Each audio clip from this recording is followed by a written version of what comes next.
guys, and welcome back to my channel. I am Brittany. If you haven't subscribed yet, you probably should, because I talk about geeky things, but sometimes I sit on my couch and I tell you guys the crazy stories about the reasons why I drink. So I have to refilm this, as you guys would know from my year-end video, because I accidentally deleted it whilst filming that. So let's just... Hence the snowman on the glasses, or on the wine glass, because, you know. So go back to that year-end video and understand that I still have fries on my plate and I still have one piece of chocolate left, so. And the food that my mom brought me, and this is still hot. Not as hot, but it's still hot. Let's just do a wine story time. So this one in particular is going to be my therapy horror stories.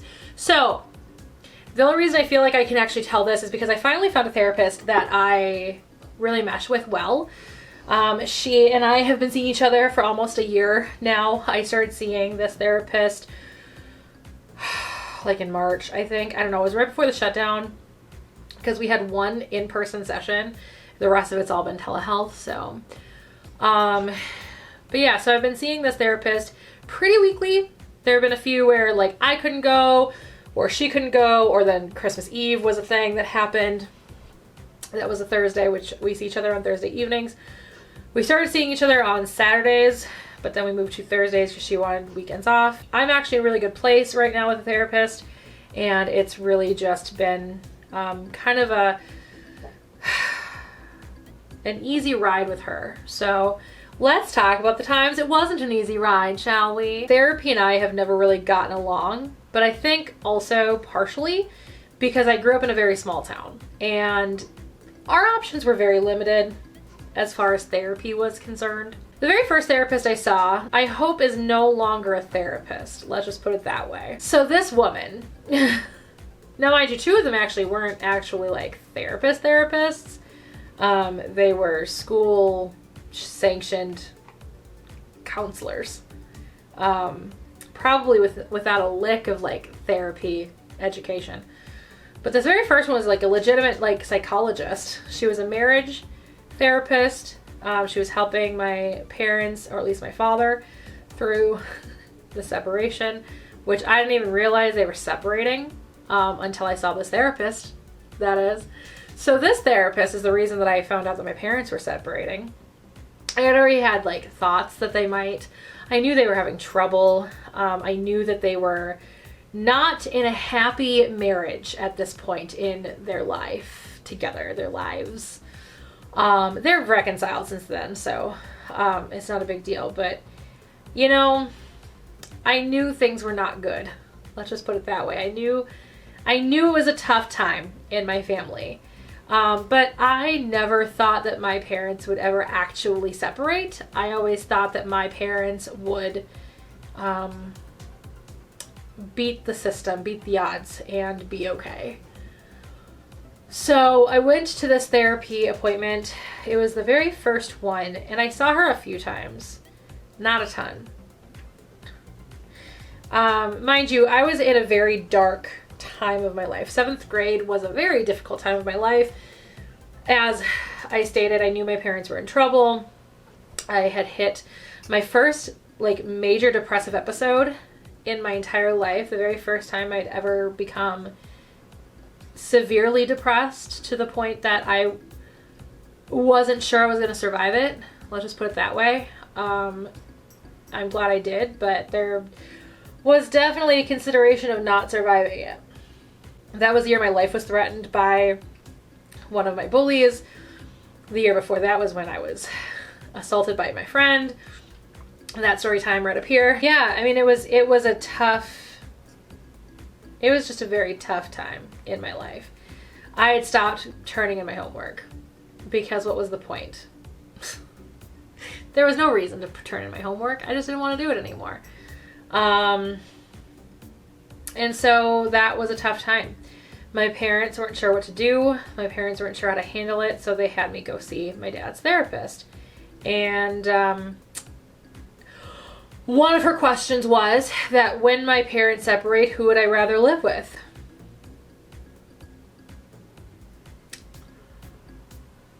I didn't even know my parents are separating. So that was a fun conversation to have. And to be fair, they actually didn't separate right then and there. Actually, I remember the day they separated. I actually have it on camera, the day they separated. Because I was in a show. I was in Cinderella, my very first show I ever did. And the night that they recorded the production, recorded the show, was the night my parents separated. So that's fun to look back on. Actually, it is, because I was having a really good time. It was the first time in a really long time I felt happy doing that. So for a long time, theater was my therapy. And then after that fell apart, because my parents realized she was not helping, she was just hindering my getting better, I started seeing the school counselor. She was a joy, let me tell you. So this woman, granted, again, I was not turning in my homework, and I would lie to do whatever I could to get out of trouble at the time. I really had no sense of right or wrong at the time. My sense of right or wrong went out right out the door. I blatantly cheated all the time, and I got caught all the time whilst cheating. And it was a day. It was a year of my life, that 7th grade year. I actually don't remember a lot of it because my PTSD has completely blocked it out of my mind, hasn't it, Nova? Yeah, my PTSD has protected me from that year. So I remember like the big moments. I remember my parents separating. I remember doing Cinderella. I remember being threatened, my life being threatened. I remember starting alternative education. That's pretty much it. The big things. Those are the things I remember. I remember cheating on one test in particular and getting caught and getting in trouble for it. But I also remember this therapist. And again, she was the school counselor, not really a therapist, probably has no real education for therapy, has probably an educational degree, and doesn't understand how to help somebody who is majorly depressed and is lying about turning in her homework. Because I lied about turning in my homework once, all the time. But this particular instance, it was once. She asked me in our weekly meeting, did you turn in your assignments today? And I said, yes. And she said, I just checked with all of your teachers before you came to therapy today, and they said you didn't. Do you really want to be known as a liar? I mean, yes, I was lying. Absolutely, 100%. I completely acknowledge the fact that I was in fact lying to her, but there are a million probably different ways that could have been handled, and it wasn't. So it was handled the wrong way. The one possible answer as to how to handle that the wrong way, and that is to get in my face and call me a liar. So whilst I was lying, I will admit to the fact that I was lying. But that just became my MO at the time. She eventually moved to a different position. And another lady came in. This was years later now. I was probably, 15? So I was, freshman year of high school at this point.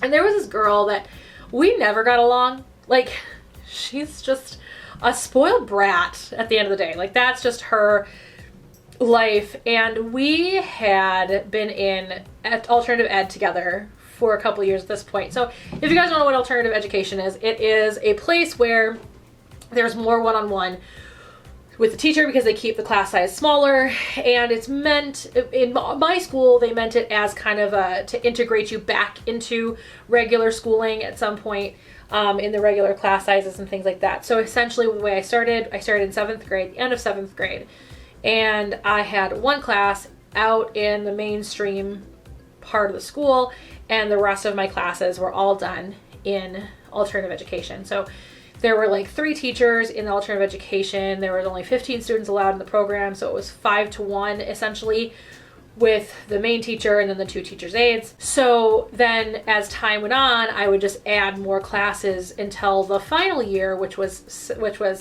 9th grade, I think was my final year. Maybe it was 10th grade was my final year. I think it was 9th grade though. That I was only in alternative education for one class, which was always math for me because I didn't understand math. I'm dyslexic, which also means I have some dyscalculia in my head too. So math and I just have never gotten along, especially when they started adding letters to numbers, and then it all went to hell. So at this point, I'm trying to keep my cat away from the food that still does exist, and it's really driving me crazy. So at this point, I had gotten better with my mental health. I was out of that major depressive episode. So my parents were like, "You're cured from your depression." Incorrect. Turns out it wasn't even depression. I mean, it was, but there's more to it than that, which I talked about in that video. And I've talked about it on my vlogging channel, so you guys know what I was eventually diagnosed with. But anyway, little did I realize that was what I was dealing with was PTSD. I had no idea that's what I was dealing with. Looking back, it all makes sense. But anyway, I was on my depressive episode, and this girl and I just kept being at each other's throats all the time. So it got to a point where we had to go basically have like a one-on-one with the counselor, with the new counselor. I think she's the Spanish teacher now. So if that gives you any idea of how much psychology education that needed to go into, or sociology, or any kind of therapy, any kind of like that realm of social science went into what they had. She is now the Spanish teacher at my old school. So Pequot Lakes, it's a winning school, let me tell you. So they had us sit down with her, and what was happening was, for many years, people would make fun of me for my Aunt Teresa dying, because my grandparents, my mom's family was really well known in the area. My mom and all of her siblings, and even her sister-in-law that went to school. She had one sister that didn't go to school, but all of her sisters, and her brother and her sister-in-law, except for Sandy, graduated from Pequot Lakes High School. I am the last of our clan to graduate from that school. Now the Halaas are all there, and it weirds me out to see pictures of my old high school coming from a Halaas. So it's very strange. My life is a very strange existence. Anyway, but I was the last of the York clan to graduate from that school. And so my family, my grandparents were well known in the area. And at this point, they had actually moved down to Chicago, and I was dealing with that. That was really traumatic for me because I had always grown up with them right next door, basically, and it just was really hard to know that I couldn't just get in my car and drive and go see them anymore, or get on the bus and go see them anymore. Like, it was really hard for me, that it was now like they were 8 hours away versus like a half hour away. So it was a really hard, traumatic experience for me. And so people started to make fun of my Aunt Teresa dying again. She died in 1991. We're talking like this was probably like 10 years later. And they were all making fun of me for it. And she was one of them. And so I said that I felt like people were making fun of me for my aunt dying, and it was really hard. And I was really sad, and I miss my aunt, and I wish that she never died. And it was unfair that she died. And then this lady tells me that if you're still sad about something that happened 10 years ago, maybe you should be on depression medication. Because, there's a time limit on grief. Especially when you have undiagnosed PTSD and have just experienced the trauma of your grandparents moving away from you. And all of the drama that surrounded that, because there was a lot of drama. I'm never going to get into my family drama ever publicly that I know of. I might one day, but as it stands right now, there is zero chance I'm ever going to get into my family drama. But there was a lot of drama surrounding that. And it was really traumatic for me. And it was right after my parents separated. And I was dealing with that new normal. And there was all just this change in my life that was happening, and it was just really hard. I know you want to come cuddle with your mom and make her feel better because she's sounding sad. I know, you're such a good baby. You may drive me crazy, but you're such a good girl. She has the audacity to say that I need to go on depression medication because I'm still sad over a death that happened 10 years ago. So that was fun. That was also one of my first experiences with death too. So like that was part of it. Like my grandpa had died. My dad's dad had died about a year before Teresa did. But you know, Teresa and I had a very interesting connection, a very interesting bond, and one that I've never experienced since. And so it was really hard. And she was one of the first deaths that I ever had to experience. I was 5, and it was just really, really hard to deal with that. And so this lady had the audacity to say such a thing, and that really sucked. So my parents complained to the school, clearly. So her position was moved from counselor to just guidance counselor, because it was more important for her to be helping people with their grades and their schoolwork. Definitely not in the therapy sense. So I don't think my school ever had another school counselor ever again after that. And then I had a couple of instances here and there with the binge eating and getting diagnosed for that, and Cosmo being assigned as an ESA and all that stuff. Let's jump forward to essentially going through an entire life, my entire high school life, all of my adult life up until like 2016. No, it was 2017. It was definitely 2017. Basically just not believing in therapy. And at all. And even though my sister went into therapy, my sister is a therapist, I'm still like, just not for me, man. Therapy is just not for me. And then finally, the whole GeekCon drama happened. Well, not even all of it, just the first portion of it. Not the 2011. All of the stuff with that girl that was my co-head in guest relations all happened. All of that stuff happened. And it drove me back into therapy. So I started seeing another therapist. And it was actually working out pretty well for a little while. Until I realized that he was actually triggering my eating disorder. So there's that. So yeah, he was triggering my eating disorder. He was creating a lot more drama than he needed to in my life. So I have binge eating disorder, and I also have anorexia nervosa. At the time I thought the anorexia was just a symptom, but it turns out it's really not. And my head just does that weird stuff to me every once in a while, and he was triggering the anorexic part of me. So I was having trouble eating a lot during that time. Eating just really did not sound good. Eating did not sound like something I wanted to do. I just wanted to not eat. Anytime it was like around mealtime, I started to get really nauseous, so I wouldn't eat. And so it was really hard to force myself to eat during that time. And I wasn't realizing what was actually happening in my brain until I had stopped seeing him. But yeah, so I wasn't eating a lot during that time frame of my life because, well, one of the therapy things that he tried with me was, because the thing is, he just didn't know enough about binge eating disorder, I don't think, to really treat it properly. So for him it was, oh, so we just need to stop binging. Okay, sounds good. So let's do these things, without realizing what some of the symptoms that I was experiencing was in fact anorexia. So, just FYI, that's a symptom. Or you can have both of those eating disorders at one time, and you just kind of fluctuate between the two. You binge and then you stop eating, then you binge and then you stop eating, then you binge and then you stop eating. It is a very vicious cycle, and that was a cycle that I was experiencing at the time. And so one of the therapy sessions he had with me, or one of the therapy options, one of the tools he was adding to my toolbox was meditating whilst eating. And I don't do well at meditation to begin with, but essentially what it was to learn how to eat very little, because you're meditating, and so you don't need to actually eat very much in one sitting. And he was talking about how he ate 1 pea in an hour because of this meditation. And that did not help.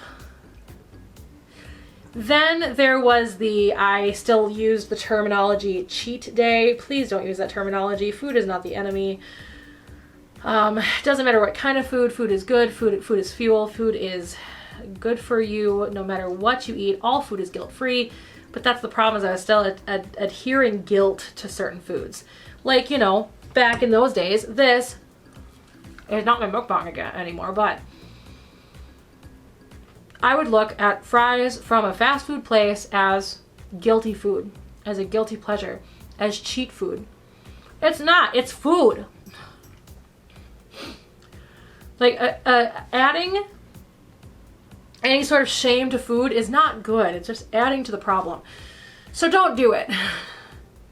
I don't use the word healthy anymore. I don't use the word unhealthy anymore. I use nutritious, because there is scientifically more nutritious food than others. But I don't sit there and say unnutritious food is bad and nutritious food is good. I'm just saying I feel like eating a very nutritious meal right now, so I'm going to have this. Instead, you know, and then there are some days where I'm like, I don't care what kind of food I have. I'm just going to eat this. And sometimes it's just a peanut butter sandwich. And sometimes it's like a huge meal of all kinds of really nutritious foods. So it all kind of depends on how you feel. Intuitive eating. Look it up. Anyway, so I would tell him about, man, I had such a good weekend. So my mom and I, we ate this, we ate that. Oh, such a good cheat weekend. And then he would proceed to say, well, why did you cheat? Because didn't you just like negate everything you did throughout the week that was good? And so in my head, I was going, oh, shoot, yeah, I probably did. And so then all of a sudden those weekends, those meals became less exciting to me and less flavorful and less delicious, because all of a sudden my therapist, this person who has power over me because he is this, you know, expert in this field, and he is a person of power in my life, a person with a higher authority in my life, and he got me to shame myself for eating those foods. So he was not a good therapist, and plus he was like falling asleep during our sessions, so there was that. He never wanted to dive deep into my trauma or why I was depressed all the time. We would just stick with the current and then him shaming me about eating. And then there was also this drama about my church at the time. I was going to the church my parents are going to right now, and I was just having a real tough time. I don't really talk a lot about my religion. I don't really talk a lot about what I believe because I feel like it's just a personal thing, you know? I don't need to tell anyone about my life. Like, I just live my life the way that I feel my religion tells me to, which, mind you, I'm just a very progressive Christian. So I'm a Christian who believes, you know, that gay people should be able to get married, that being gay is not a sin, because it's not. Leviticus has ruined everything for everybody. Let's just put it that way. Leviticus ruins everything.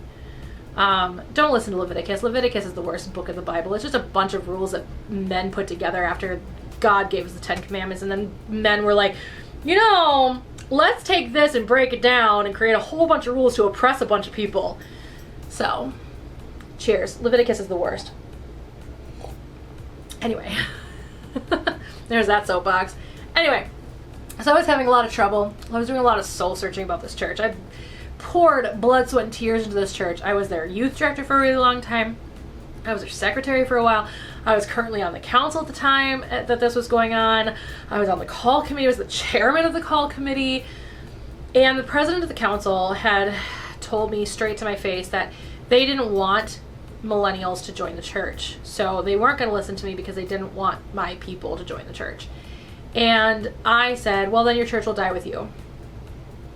And I quit everything and quit church and wasn't sure what was going to happen because, you know, when you are a religious person, you tend to add that in as your identity. Like, it's part of who you are. It's a part of your identity. And that is so dangerous.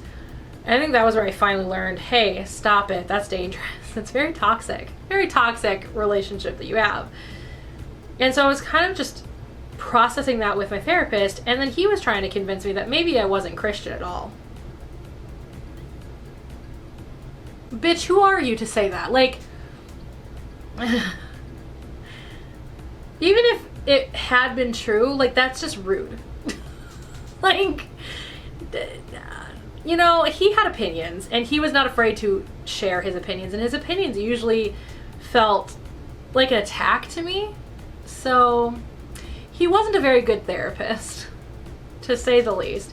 He is probably maybe not the worst, because the worst is the person that called me a liar straight to my face, to be honest. Let's be really, I don't even remember where I was at, so cheers. But yeah, so he was just had a lot of audacity, and was not a very good therapist. I did not like spending time with him. I actually started to have anxiety about going to my appointments with him, which, quite frankly, you shouldn't have anxiety about going to see your therapist, because you need to get better with your anxiety.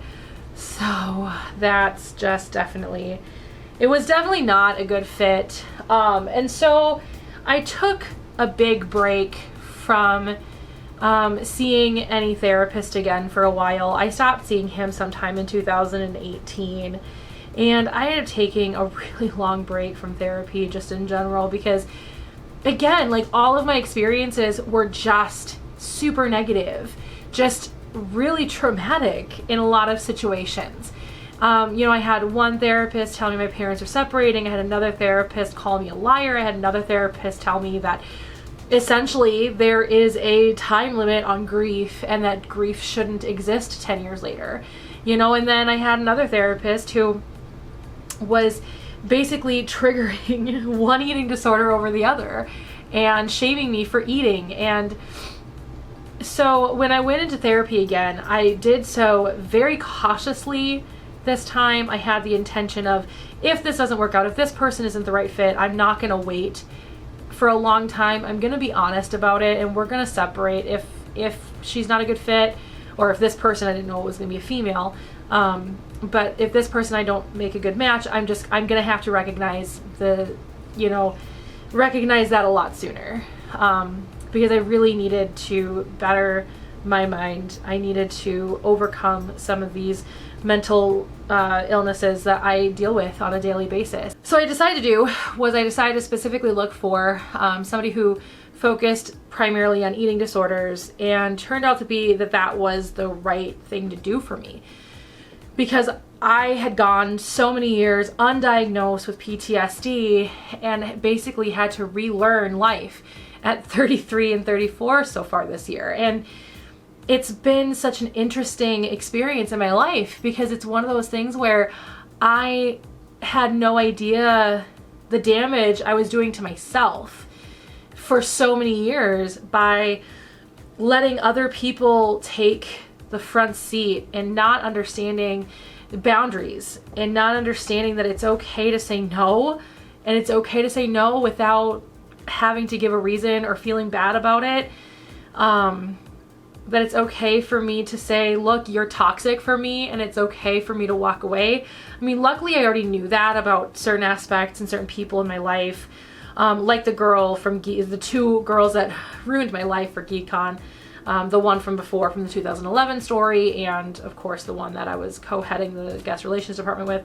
I mean, I even said before I started therapy that if that girl would ever want to come back into my life, I would tell her no. I've already told the one from 2011, I don't want you in my life anymore. But that other one, if she ever were to come back into my life, I would outright tell her no.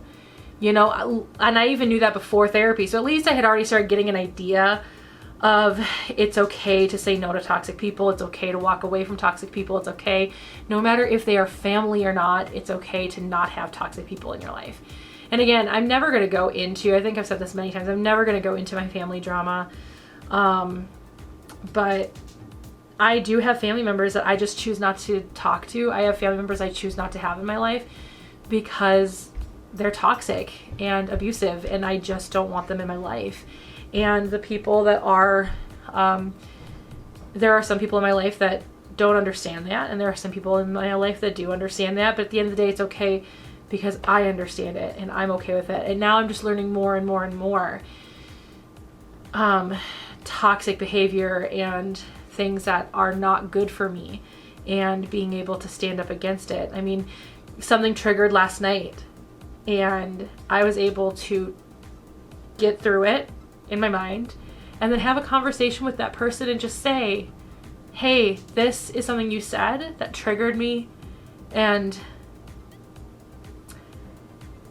I don't want you to say that anymore. And luckily that person took it with stride. That person took it with a lot of grace, and they said, okay.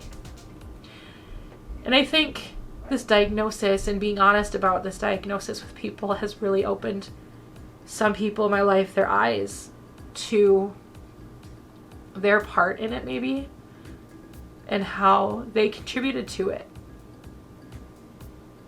And so it really helps that the family that is in my life understands it, and the friends that are in my life understand it and are there for me.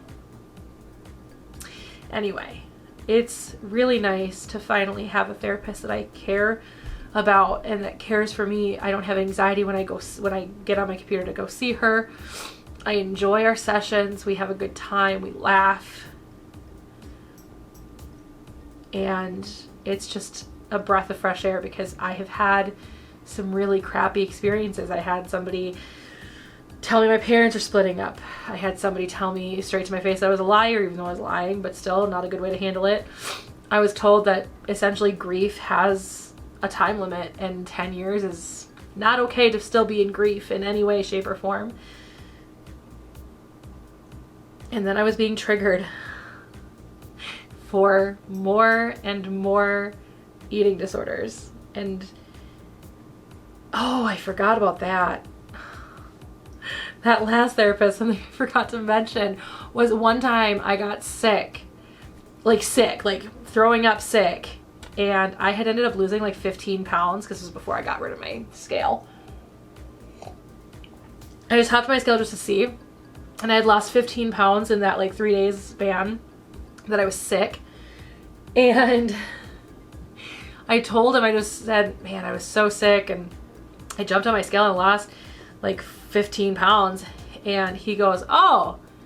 And honestly, he said this so earnestly. So if he meant it sarcastically, one, not okay to even mean this sarcastically, and two, how dare you if you say this earnestly if you did. He said to me, well, that sounds like a legitimate way to lose weight now, doesn't it? You should do that more often. I kid you not. Anyway, so that was the last one. So there's that. And those are my therapy horror stories. Let me know in the comments below if you guys have gone through any therapy horror stories. And this video is more or less just to let you know that, you know what, there are good therapists out there. There are therapists that are good fits for you. So just keep going and keep looking. It's hard. It sucks. It's the worst. But keep trying, because you will find a therapist out there that is right for you. But there you go. If you guys want to see my last storytime video, you guys can click right here. If you guys want to see my GeekCon storytime, you guys can click right here. That one will kind of give you some ideas of certain things I was going through when I went back to therapy the last time. And I hope you guys have a great rest of your day. Click here to subscribe, hit the bell for notifications so you don't miss any of my uploads. Give this video a like, and comment down below any of your therapy horror stories. I will see you guys all next time. Bye.